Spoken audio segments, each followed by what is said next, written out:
Nah, kalau tadi saya sudah mewawancarain dari Kak Nesya Elsandra tentang prestasi yang udah diraih. Sekarang saya punya narasumber kedua. Sebelum kita mulai berbincang-bincang kepada narasumber kedua kita, saya bakal bacain biodatanya nih. Nama, Sadiatur Rohimah. Tempat tanggal lahir, Bandar Lampung 2 Oktober 2006. Alamat, Teluk Betung Timur, Bandar Lampung. Cita-cita menteri. Hobi menulis, anak ke-1. Bahasa Deni kelas 11 agama. Nah, di sini ada beberapa riwayat prestasi yang kalau saya bacain semua mungkin bakal nggak segitunya sih. bakal ngabisin waktu ya. Ini akan saya bacakan beberapa. Pernah menjadi juara 3 Duta Santri tahun 2023 dalam rangka Hari Santri Nasional 2022-2023. Juara 1 Pidato Bahasa Inggris Riyadatus Shalihin Festival 2023. Peserta Lomba Storytelling National English Competition 2023, peserta Lomba Speech Bahasa Inggris Dharma Jaya 2022, peraih medali emas dalam kompetensi Kuartal Nasional Olimpiad. Peraih medali emas dalam kompetisi Kuartal Nasional. Peraih medali emas dalam kompetensi Kuartal Nasional Olimpiade 2022. Juara 1 Musabakoh Hifzil Kutub atau MHQ tingkat Tasrifiyah tahun 2022. Ini adalah salah satu prestasi yang udah Kak Sadia raih nih selama di MA Hikmah ya. Iya. Banyak banget. Kira-kira dari sekian banyak prestasi dan event-event yang udah diikutin, ada nggak sih event yang paling berkesan sampai sekarang diinget terus gitu?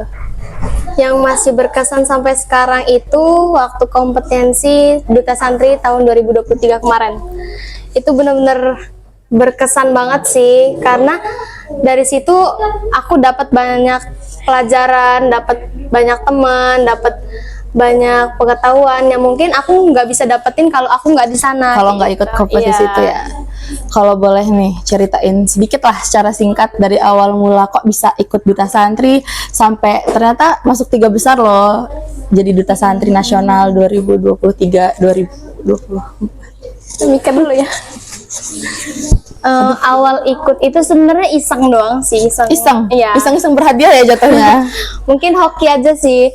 Itu malam minggu tuh ternyata ada pengumuman bagi santri yang mau ikut Duta Santri, yang pengen mau menjadi delegasi dari Al Hikmah, dipanggil untuk datang ke kantor yayasan lantai 2 ini untuk ngikutin tes. Di situ ada beberapa orang yang menurut saya cukup pantas gitu, lebih dari saya bahkan ya.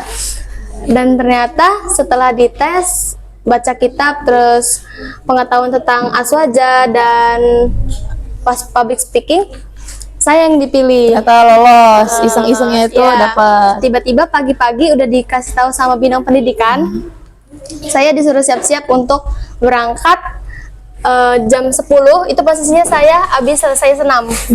Dipanggil jam 10 harus sudah siap buat berangkat ke penginapan Duta Santri. Jadi kayak di itu ya, apa di Taruna apa sih, di apa ini namanya, karantina. Oh iya, Karantina.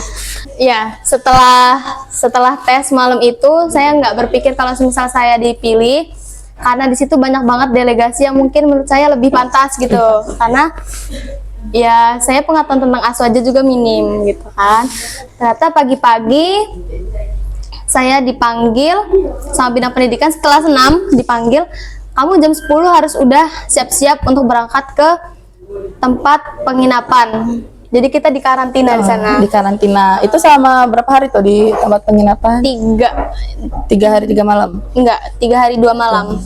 Itu termasuk dia lombanya, termasuk Ya, udah lomba. udah jadi 3 hari 2 malam. Nah, itu 3 hari 2 malam ngapain aja di sana? Tes. Apa ya? Seminar apa bahasanya? Iya. Ngasih materi kan? Iya. Di sana dari awal itu kita dikasih 1 hari full untuk istirahat, dan besok harinya kita baru kayak ikut seminar. Hari itu kan kita 3 hari ya. 3 hari pertama kita disuruh istirahat, hari kedua kita seminar sampai dari pagi sampai jam 10 malam. Kalau boleh tahu Itu di seminar apa? jeda-jeda, itu di jeda-jeda. Seminarnya satu tema atau berbagai Banyak tema. Ada kebangsaan, ke NU-an, dan ada apa lagi ya? Banyak pokoknya. Ya banyak lah. Sampai jam 10 malam. Ya. Terus hari ketiga kita udah mau selesai. Hari ketiga itu kita dari jam 10 pagi sampai sore kita dites menentukan juara-juara gitu. Oh, kayak semacam lombanya gitu. Lombanya ada diadainya lombanya, ya. pas hari ketiga. Oh, iya ya. Kemudian panitia ngambarin kalau semisal malam kumpulan di aula bakal dikasih tahu juara-juaranya. Ternyata malam itu belum dikasih tahu juara-juaranya. Jadi kumpulannya Dikasih tahu juara-juaranya pas besoknya. besoknya tanggal 22 Oktober Ya, hari pas santrinya lagi pas puncak-puncak hari santri lah. di Gedung Sumurgo. Itu benar-benar deg-degan banget sih. Aku benar-benar nggak berpikir kalau semisal dapat juara. Dapat juara 3, masuk 3 besar gitu. Tiba-tiba pas MC bilang juara 1, juara 2, juara 3, aku ya udah aku nyerah kayak gitu. Seenggaknya aku dapat pengalaman dan dapat temen, dapat relasi banyak banget di situ yang aku dapetin. Pas disebutin nama aku diem. Kaget. Aku gitu, aku betulan kayak gitu. Terus aku naik, aku bener-bener deg-degan di situ. Tapi gak apa-apa sih. Nah, itu seneng banget sih. Ya asli. Itu berapa peserta? Berapa ya? 20 kayaknya. Itu memang dari yang utusan yang bener-bener hebat-hebat banget lah pasti ya. Iya. Kalau boleh tahu tesnya itu apa? Kayak lombanya itu kayak baca kitab. Ya, ada baca kitab. Terus pertanyaan tentang kebangsaan, terus pertanyaan tentang keaswajaan. Tapi bisa langsung 3 besar gitu. Awalnya sih nggak yakin. Ternyata Ternyata ya mungkin emang hoki kali ya, beruntung kali ya. nggak sih, memang seimbang sih sama prestasi yang dipunya juga. Ya, alhamdulillah. Terus nih dari event-event yang banyak, terus dari apa ya, kalau ditanya percaya diri, tingkat kepercayaan dirinya pasti udah nggak standar lagi dong, kayak udah disuruh maju pasti langsung ya udah maju gitu. Kira-kira ada seseorang nggak kayak idola yang dia jadi motivasi, terus dia juga jadi inspirasi lah ke yang buat dia tuh kayak, oh saya harus jadi dia gitu. Setidaknya saya apa ya, harus kayak dia gitu. Dari kecil aku suka banget ngeliatin Kak Maudy Ayunda. Maudy Ayunda. Harus notice sih Kak Maudy Ayunda. Hai Kak. Jadi ini salah satu pengagum Kak Maudy Ayunda. Kenapa tuh bisa milih dari sekian aktor, dari sebanyak apa ya, inspirasi yang bisa kita dapat kayak dari presiden kita misalnya gitu. Tapi kayak Kak Sadih itu milihnya Kak Maudy Ayunda. Karena beliau ini menurut saya udah wow banget sih. Paket komplit ya. Komplit banget, udah versi sempurnanya gitu. Lagu sempurna kayak memang cocoknya buat Kak Maudy Ayunda gitu. Karena selain cantik juga dia berbakat. Selain berbakat dia juga pinter. Terus aku benar-benar kayak salut banget karena beliau ini kan pernah masuk dua universitas yang top banget gitu di ya, dunia, Oxford sama Stanford. Itu keren banget sih. Jadi kayak kita bisa ngambil inspirasi dari beliau gitu. Oke. Selain Kak Maudy Ayunda mungkin ada Ibuku. Karena itu pasti sosok yang paling berperan banget yang paling ngedorong. Oke. Nih kan banyak nih prestasi yang memang kita tuh harus hafal atau harus tahu materi-materinya.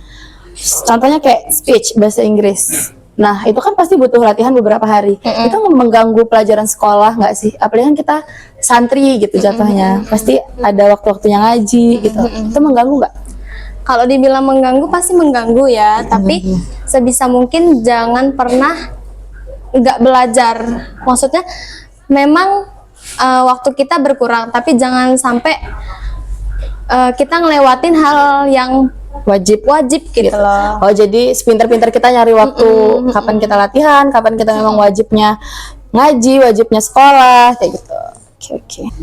Aku mau sedikit cerita tentang kenapa aku bisa dapat juara satu lomba speech di Raudatus Sholihin. Itu awalnya aku udah putus asa banget sama lomba-lomba bahasa Inggris, karena nggak tahu kenapa aku kayak udah gagal gitu loh. Udah berapa kali ikut Aku event? udah gagal kayak gitu. Jadi aku mempersiapkan juara satu buat lomba speech itu kayak aku mau kerahin semua usaha aku. Kalau emang nggak menang, berarti bukan jodoh aku dan aku udah gitu sama bahasa Inggris. Nggak mau lagi. Aku bersangkut menyerah, paut lah iya. dengan speech. Iya. Gitu. Dan setelah itu, setelah aku berusaha dan ternyata usaha nggak mengkhianati hasil. Kayak Ternyata gitu. juara satu. Dan ya itu pesan untuk aku ke kalian semua sih. Apa tuh pesannya? Jangan pernah menyerah kayak gitu. Dia jangan pernah menyerah. Yang masih berkesan pesan guru aku satu, even the best can be improved. Bahkan yang terbaik itu bisa dapat yang lebih baik lagi kayak gitu.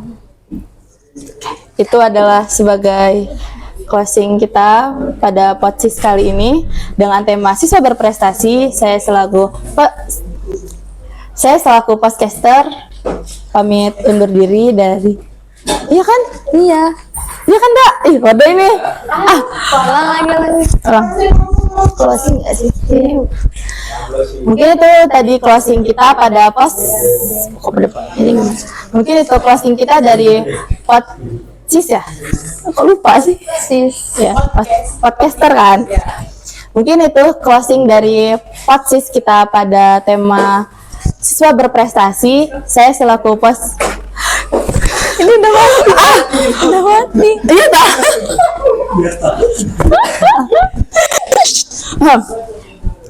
Mungkin itu sebagai closing kita pada podcast dengan tema siswa berprestasi. Saya selaku podcaster berterima kasih kepada narasumber kita yang telah meluangkan waktunya untuk berbagi pengalaman dan sedikit inspirasinya untuk kita.